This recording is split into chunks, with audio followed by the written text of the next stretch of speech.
Hello and welcome back to Resilience Across Borders podcast. I'm your host, Rachid, and in today's episode, we will discuss strategies for making better decisions and for getting unstuck. We've all faced moments where we feel stuck or uncertain about the choices we need to make, whether it's in our personal lives, in our careers, or in our relationships. Decision making can sometimes feel overwhelming. However, there are strategies we can use to navigate these moments more effectively and make decisions with greater clarity and confidence. In this episode, we'll explore some practical tips to help you make better decisions and get unstuck. Let's start by clarifying your values and your priorities. That is number one, is to clarify your values and your priorities. So example, suppose you're deciding between two job offers. One offers a higher salary, but the other allows for more flexible work hours. By clarifying your values, you might realize that work-life balance is more important to you than a higher salary, helping you make a more informed decision. As the adage goes, if you know your why, you can endure anyhow. This also, clarifying your values helps you with many other decisions. This was just an example. Even with relationships, if you're trying to pick a partner or whatever, if you know your values and then you're trying to align those values and your priorities, you have a better chance of success than if you have someone with the diverging values and priorities. Number two, seek input from others. Example, when facing a difficult decision, seeking input from friends, family, or mentors can provide valuable perspectives that you may not have considered and may help you with any possible blind spots. Their insights can help you see the situation from a different angle and make a more informed choice. They may see things you are not seeing. Number three, break down the decision into smaller steps. There are some big decisions that can be overwhelming. As with most projects, same concept. You need to break it down into smaller steps. An example of this, for instance, if you're feeling overwhelmed by, let's say, any decision altogether, just breaking it down into smaller, more manageable steps can make it feel less daunting. For instance, if you're deciding whether to start a new business, you could break the decision down into researching the market.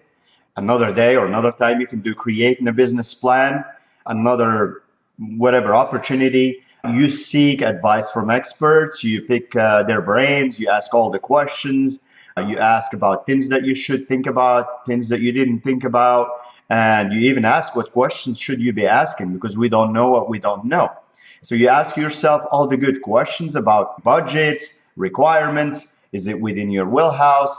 Is it really your own dream? Can you really stick with it? Example, right? But you don't need to tackle all of them at once. So one thing at a time, one day at a time, you get the idea. This applies to life in general. Number four, use visualization techniques. Visualization can be a powerful tool for decision making. For instance, if you're trying to decide whether to pursue a new hobby, you could visualize yourself engaging in that hobby and imagine how it would make you feel. This can help you gauge your level of interest and enthusiasm for the activity. Of course, experience is even better. If it's something you can just jump in and try and doesn't require a lot of commitment or say upfront investment or whatever the case may be, then try and see how it goes. Obviously, that is even better.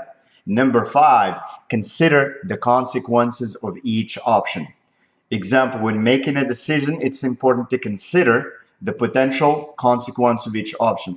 If you're deciding whether to move to a new city for a job, you may consider how it would impact your relationships, career, growth, and overall quality of life. Does it have all the things you'd like to do when you're not working, right? Just as an example, right? Number six, practice mindfulness in general. Mindfulness can help you become more aware of your thoughts and your emotions, which can be useful when making decisions. If you're feeling anxious about a decision, practicing mindfulness techniques such as deep breathing or meditation can help you calm your mind and make a more rational choice. It allows you to step back. It allows you to have a little bit more perspective, right? So you're not making a decision in a rush. You are not making a decision in the rush of emotion. Number 7, set a deadline. Setting a deadline for making a decision can help prevent procrastination and keep you focused. If you're trying to decide whether to sign up for a course, for instance, setting a deadline for yourself can create a sense of urgency and motivate you to make a choice and to get going in general, because that's where a lot of the procrastination sets in, is trying to make a decision or trying to take the first step. So there's all these areas where the procrastination can kick in and then can throw you off. However, a deadline can get you going. Some other things to consider or ask: is this decision reversible? If it's reversible with no or minimum consequence or damage, then it may not require too much deliberation, right? Not all decisions require that much deliberation. So if it's something that you can jump in and try or do whatever, then it's all nice and great. If you like it, whatever. If you don't, you come back. It's like a revolving door. You go in, you come out, right? But some decisions are not. Some things like you drop, like they're a rubber ball. They bounce back up or whatever. Some things you drop, they're like a glass ball. It breaks. So you want to think about these types of ones harder, because they're not reversible. Also, think, how do you project or predict you will feel about this decision in the near or far future? How will you think about it when you look back next week or next month or next year? Imagine you are looking back. Would you thank yourself for making that decision the way you made it? All right. So once you have deliberated and decided, don't second guess yourself and hinder yourself from moving forward and devoting your energy towards your future.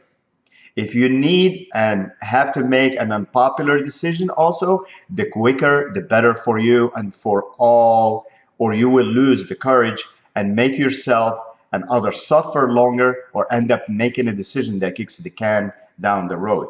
This reminds me of situations where I've had to let people go that were working for me, but it was not working for any of us. So in conclusion, making better decisions and getting unstuck is a skill that can be developed with practice. By clarifying your values, seeking input from others, breaking down decisions, using visualization, considering consequences, practicing mindfulness, and setting deadlines, you can improve your decision-making process and move forward with confidence. If you know what's important to you, then your decision-making becomes a whole lot easier. As always, thank you for tuning into the Resilience Across Borders podcast. If you are enjoying this podcast and finding it helpful to you, please pick up a copy of the companion journal by yours truly called Emo Gym, EMOGYM, on Amazon. I basically took emotional and gym and combined them, because you get to practice your emotional awareness among other things, among many other prompts and exercises in this workbook.